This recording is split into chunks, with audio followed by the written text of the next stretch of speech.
If you want to rap or sing or whatever, don't become a part of the game. You know what? Listen to a song I called The Industry. And that pretty much explains, you know what I'm saying, what the shit is about. Okay, I see what's really good. You're trying to eliminate the competition. You know, because at first you retire, you know, then get me off the label, now you're back rapping again. Okay. I mean, it's all good. It's all good. But then he made them jiggy and put them in suits and made them write lyrics for him and took all that publishing and took. So we really have to discuss how everyone who's tried to spill the beans on Diddy and Jay-Z either ended up 6 feet under or dismissed as crazy. Take the late, great DMX. He supposedly went after Diddy for allegedly mistreating his artists and accused Jay-Z of being in cahoots with the shady industry big shots. But what exactly did DMX witness that made him realize what the industry is really about? And did he really try to warn us about Jay-Z and Diddy? It's some serious stuff, so let's jump right into it. A lot of the love I had for wanting to be a part of the industry is not there anymore. I don't even associate myself with the industry, you know what I'm saying? I'm not an industry artist. I'm an artist in the industry. Diddy rabbit hole is becoming crazier by the day, and now it's not just Diddy under the microscope. Jay-Z is catching some serious heat too, and word on the street is that DMX was one of the early birds in the industry who saw through both of their acts. In a recently surfaced interview, X spilled the tea on Diddy, claiming he was up to some downright awful stuff with his artists. Well, you know, Locks got signed by that. Even though I bought the Locks to our riders, you know, they got signed. They were a safer group, you know, Pop signed them. And it was a blessing and a curse because they were sure they were happy about getting signed first, and they were on the Benjamins and shit was going. But then he made them jiggy and put them in suits and made them write lyrics for him and took all that publishing and took. Like, damn. I'm glad I didn't, you know, like, you keep that. And we went to, like, as soon as they got signed, D was like, yo, if you like the Locks, like, X is like big dog, like, those are the Puffs, like, you luck.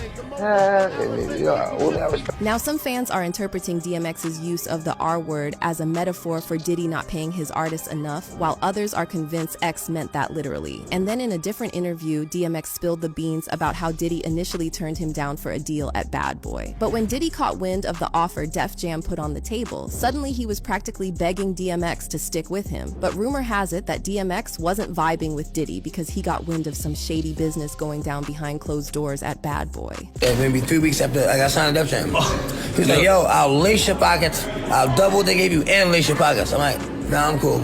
Now let's dive into the whole DMX and Jay-Z saga. While Jay publicly showed respect when DMX passed, there's this lingering sense that X never fully trusted him. There's even talk that Jay meddled with X's 6th album because he was worried about the competition. Of course, Jay-Z has never owned up to making that move, and after X passed away, Jay appeared on LeBron James's show, claiming that despite their competitive relationship, it was love between them. It was a competitive thing, but it was big love. He was so competitive with me. I never met a human being more competitive with me, like ever, not even my big brother. But here's one thing that Jay-Z skipped over. According to X himself, it was actually Jay playing the competitive game. In 2004, Jay-Z became the president of Def Jam Records, and according to X, that's when Jay turned on him. See, DMX had been holding it down for Def Jam for years, delivering not 1, not 2, but 5 consecutive #1 albums between 1998 and 2003. But when Jay-Z took the president's seat, X claimed Jay tried to mess with the release of his 6th studio album, Year of the Dog, again.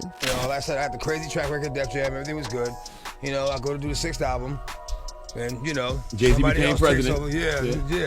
Yeah. You know, when he first got the job, he hit me with the call like, yo, dog, inmates is running the building, like, yo, you good? Finish the album, shoot the video. What happened? Niggas go on vacation and, you know, we don't know. What you mean you don't know? How do you listen to a whole album, pick a single, shoot a video, then don't know? According to X, this whole drama unfolded because Jay had a change of heart about retiring from the rap game, and he wanted to clear the field of any competition standing in his way. Okay, I see what's really good. You're trying to eliminate the competition. You know, because at first you retire, you know, then get me off the label, now you're back rapping again. Okay. I mean, it's all good.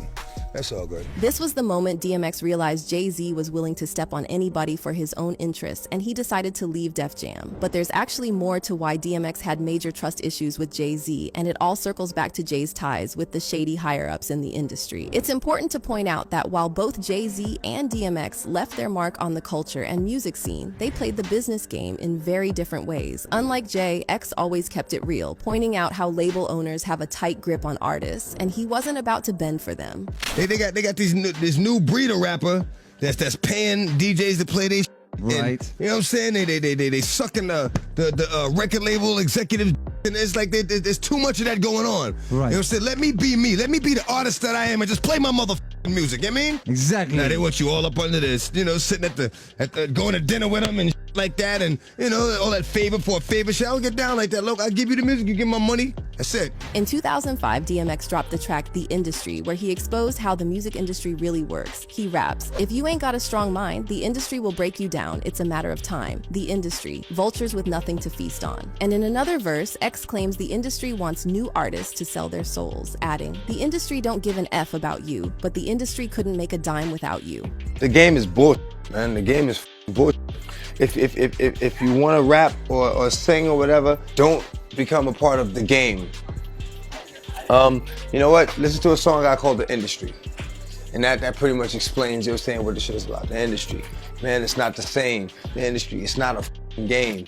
The industry, real is dying to get in the industry just to find they don't fit in. The industry ain't what it used to be. The industry's trying to control the way you MC. They want you to dress like this and talk like that, but I'm going to dress like this and talk with the gap. The industry. Now Jay-Z, he's been in the industry game from the get-go, and over the years, there's been a bunch of accusations about him throwing his friends and partners under the bus. One of those individuals is Dame Dash, co-founder of Rockefeller, who went public with his claims that Jay betrayed him when he started cozying up to shady bigwigs in the music business. But Dame didn't stop there. He started dropping names, and one person he called out was Leor Cohen, former Def Jam president and Jay-Z's close buddy. In fact, Jay refers to Leor as his mentor in his memoir, Decoded. Now, Leor has been caught up in a bunch of drama over the years, and Dame publicly accused him of being a culture vulture and using the divide and conquer method to make black artists and moguls turn against each other. But here's the crazy part. In 2018, when Leor appeared on The Breakfast Club, he started talking about the substance use crisis and expressed sadness about DMX's struggles with substances. But when Charlemagne asked why he keeps signing artists who promote that kind of lifestyle, Liar straight up said that's just how the business operates. One of the biggest artists you ever had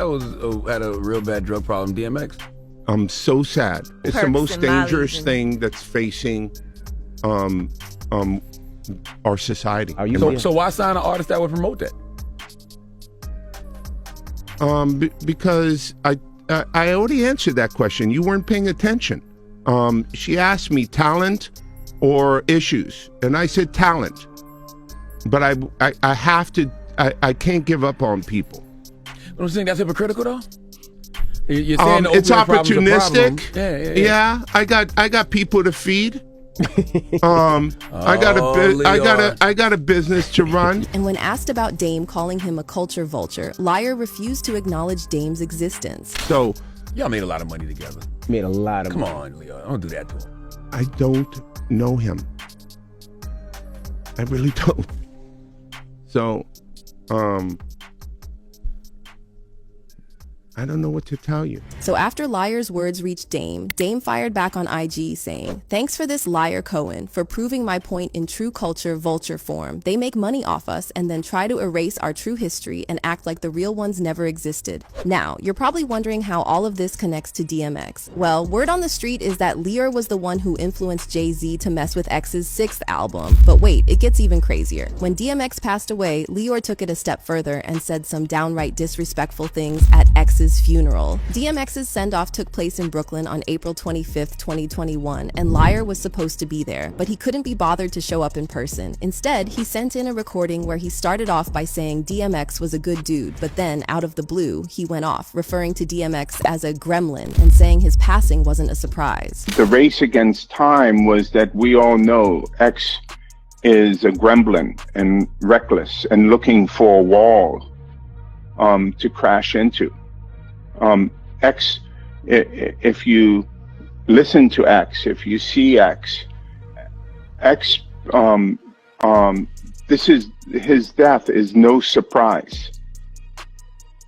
if you listened to and you watched who and what X was. And I think it's a tragedy because I wish people knew Earl, the fisherman who loved to fish and loved to be with his kids and loved to talk about deep things and curious about the world and interested in other people's opinions. Now we're all aware that X had his struggles with substances, but to say all this at the man's funeral? Well, if Jay-Z looked up to Lear as his mentor, it's no wonder X never trusted Jay. Fans are now digging into Jay and Diddy's shady business, and they're saying it's only a matter of time until Jay-Z's skeletons start falling out of the closet. Someone said, DMX always talked about how filthy the industry was. He was a good dude that someone disliked because he kept it a buck at all times. Ripe X-Man. And another fan added, Diddy and his buddy Jay-Z will get their karma, mark my words. They forget that they are black men. The elites are not going to let those two go but so far. But what's your take on all of this? Did DMX try to warn us about Jay-Z and Diddy? Share your thoughts in the comments and make sure to check out the next video.